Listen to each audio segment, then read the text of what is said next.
Salut à tous, bienvenue dans ce dernier numéro de la saison du VSQ et vous. Ce mois-ci, notre dossier est consacré à la recherche à l'université. Et ensuite, retour sur les actualités marquantes du mois à travers les news. Pour finir, portrait de Fabrice Chrétien qui nous parlera notamment de ses récentes découvertes sur les cellules souches. Et tout de suite, le micro-trottoir. Bon numéro à tous!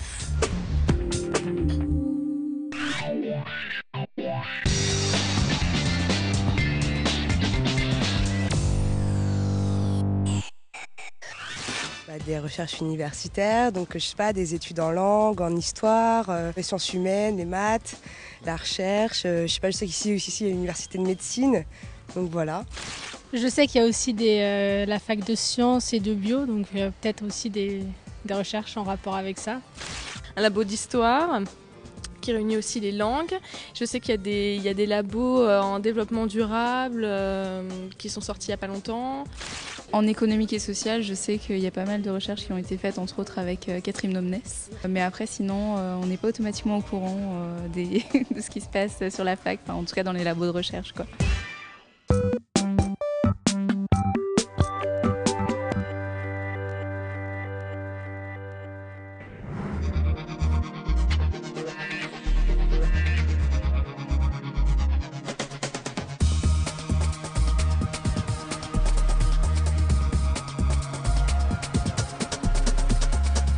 La recherche à l'université, c'est l'une des grandes missions. Il y a une mission de formation, il y a une mission de recherche. C'est d'abord à l'université que se fait la recherche en France. Et à l'UVSQ, qui est une jeune université, la recherche est particulièrement développée, comme l'attestent notamment les classements internationaux dans lesquels l'université de Versailles-Saint-Quentin s'est insérée ces derniers temps. Je pense évidemment au classement de Shanghai ou au classement de Taïwan. Elle va du développement durable, de l'environnement jusqu'à la médecine, en passant par les sciences humaines et sociales, sciences du patrimoine par exemple, la robotique, la cryptologie, les mathématiques. Nous avons 34 laboratoires, donc la recherche est effectivement extrêmement diversifiée et nous en sommes fiers. Nous avons fait de l'université une grande université de recherche, ce qui est relativement rare chez les jeunes universités. Nous y tenons et nous allons continuer à le développer. Et la preuve, c'est la place qu'a pu obtenir l'université dans les investissements d'avenir. Une vingtaine de projets que nous copilotons ou auxquels nous participons, qui vont des laboratoires d'excellence jusqu'à l'IDEX Saclay, en passant là aussi par les équipements d'avenir ou les partenariats publics-privés. Et puis il y a un secteur extrêmement important également qui est le secteur de la médecine avec les cohortes. L'université de Versailles-Saint-Quentin-Yvelines est une université multidisciplinaire. Ceci est un atout majeur parce qu'elle va pouvoir être capable de répondre assez rapidement à un certain nombre de projets qui relèvent des enjeux relatifs à l'évolution de notre société et des besoins du monde socio-économique qui nous entoure. Alors, ce sont des domaines pluridisciplinaires allant du véhicule du futur, décarboné, propre, intelligent, jusqu'au patrimoine culturel, la conservation des œuvres, ainsi de suite. Donc, on a en fin de compte ici, pour chacun de ces sujets-là, un besoin de contribution de différents laboratoires avec différentes disciplines. Donc la cryptologie a aussi la particularité d'être un domaine pluridisciplinaire parce qu'elle va un peu des mathématiques, des objets mathématiques, jusqu'à par exemple les circuits électroniques et les implémentations matérielles de tout ce qu'on fait en crypto, en passant par l'informatique et aussi par la théorie de l'information. Donc il y a vraiment une complémentarité de plusieurs domaines qui sont tous présents à l'université. Donc nous avons un certain nombre de collaborations avec des industriels du domaine de la sécurité et qui interviennent avec nous notamment sur des projets de recherche collaborative, des projets ANR, des projets du pôle de compétitivité, des projets européens et également sous la forme de thèses CIFRE, donc d'étudiants en thèse qui sont basés dans une entreprise de ce type. Et ces partenaires industriels interviennent également dans des formations dont nous nous occupons, notamment le master secret pour la sécurité informatique et la cryptographie à l'université également.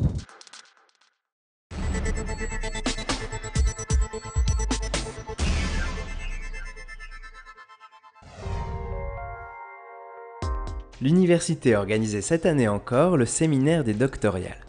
À destination des futurs docteurs, ce séminaire résidentiel est rythmé de conférences, de travail en groupe, de montage de projets innovants ou encore de visites en entreprise. Il y a une place pour eux, à la fois pas simplement dans le monde académique, mais aussi dans le monde industriel. Parce qu'une grosse crainte de nos doctorants, c'est qu'est-ce que je vais faire après ma thèse, puisque souvent ils rentrent en se disant je veux rentrer dans le monde académique et n'imaginent pas tellement leur vie dans un secteur industriel. Or, il faut bien savoir que le secteur industriel recrute énormément de docteurs et de jeunes docteurs. C'est ce qu'on a vu d'ailleurs chez PSA, chez L'Oréal.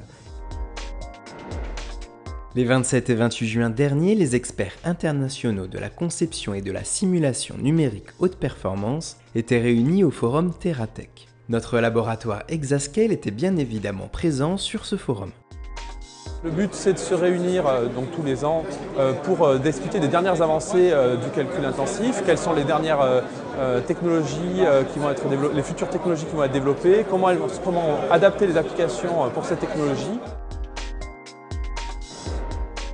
À l'occasion du lancement des inscriptions administratives, l'université organisait son tout premier forum logement.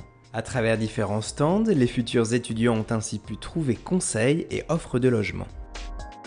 On a créé ce premier forum car c'est une préoccupation importante pour l'université de pouvoir aider ses étudiants à se loger en fait, dans un contexte qui est assez difficile et au niveau national et au niveau du territoire. Mise en place à la rentrée 2010, la carte multiservice étudiante permet de nombreuses fonctionnalités. Attention, cette carte est valable 3 ans, ne la jetez pas. Une fois l'inscription administrative faite, elle doit être réactivée sur l'une des 2 bornes prévues à cet effet.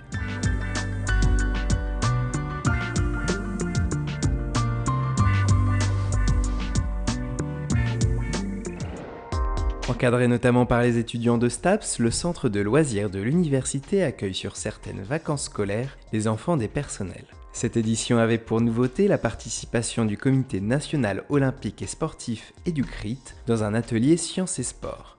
Les enfants ont ainsi pu devenir l'espace d'une journée de petits ingénieurs en analysant leurs performances sportives. Je me suis inscrit pour me familiariser avec le contact avec les enfants parce que par la suite je serai toujours en contact soit d'enfants plus jeunes comme là ou d'adolescents. Donc c'est important de voir comment ils agissent et leur comportement au quotidien. Zoom maintenant sur une initiative étudiante très intéressante. Dans le cadre d'un projet universitaire, des étudiants du master Management, Qualité et Conduite d'affaires ont organisé une demi-journée de rencontres entreprises-étudiants pour favoriser leur insertion professionnelle. En Master 2, on a un projet à suivre tout au long de l'année. Et donc mon groupe projet et moi, on a décidé donc de suivre le projet Réseau et vous, qui a donc pour objectif de développer la notoriété du master, mais aussi de développer les relations professionnelles, les réseaux professionnels en fait, des étudiants. C'est tout pour les news de ce mois-ci. N'oubliez pas que vous pouvez suivre toute l'actualité de l'université sur notre Facebook, notre Twitter ou sur www.uvsq.fr.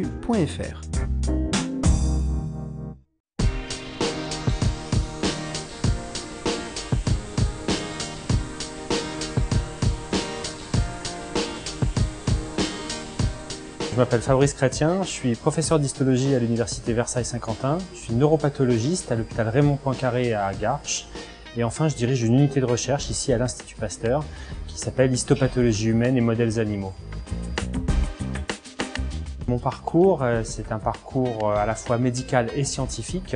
J'ai réalisé mes études de médecine à l'université Paris-Est, à Créteil, où j'ai été nommé assistant hospitalo-universitaire puis maître de conférence en histologie pour faire de la neuropathologie.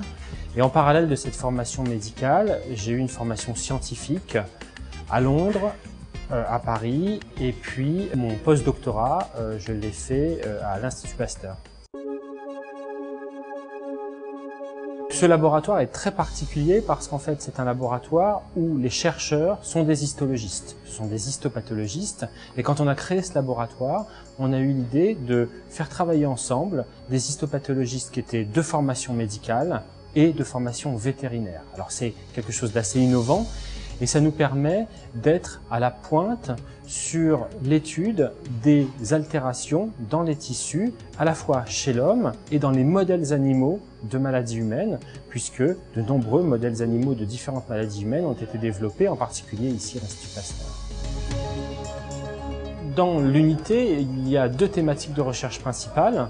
Une qui travaille sur les altérations du système nerveux central au cours des infections et une autre qui travaille sur le tissu musculaire et en particulier sur les capacités de réparation du muscle au cours du temps ou après une lésion.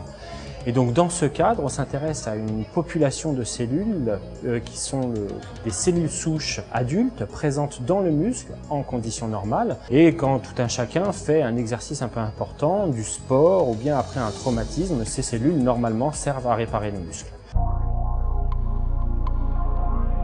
On a été étonné d'observer que ces cellules avaient une très grande résistance à un stress environnemental et elles sont tellement résistantes que nos derniers travaux ont montré qu'elles étaient capables de rester en vie quand on les privait totalement d'oxygène et également elles sont tellement résistantes à un environnement dégradé qu'elles peuvent rester en vie plusieurs jours après la mort et jusqu'à 17 jours après la mort chez l'homme. Ces cellules qui restent en vie très longtemps après la mort, on est capable de les extraire d'une biopsie musculaire faite chez un sujet décédé, de les remettre en culture. Ces cellules vont pousser, former à la fois de nouvelles fibres musculaires et puis ces nouvelles fibres musculaires, on peut les regreffer, ce qu'on a fait chez l'animal, et reformer du muscle parfaitement fonctionnel. Avant tout, les perspectives de ce travail sont des perspectives scientifiques. C'est très important de le souligner. On n'est pas du tout à l'aube d'une nouvelle source pour la thérapie. Il y a encore de nombreuses validations à faire. Mais ce qui est très important, c'est d'avoir identifié un mécanisme d'adaptation de cellules à un environnement qui est très défavorable. Et ce qui est très intéressant, c'est que ces cellules, quand on les prive d'oxygène, quand on les met dans un environnement hostile, eh bien, elles s'endorment, sont dans un état qu'on a qualifié comme état de dormance et elles gardent toute leur potentialité sans s'activer. En conséquence, là, ça pourrait correspondre à un moyen, une méthodologie pour conserver ces cellules au cours du temps. Voilà, c'était le dernier numéro de la saison. Mais on se retrouve dès octobre. Bonnes vacances!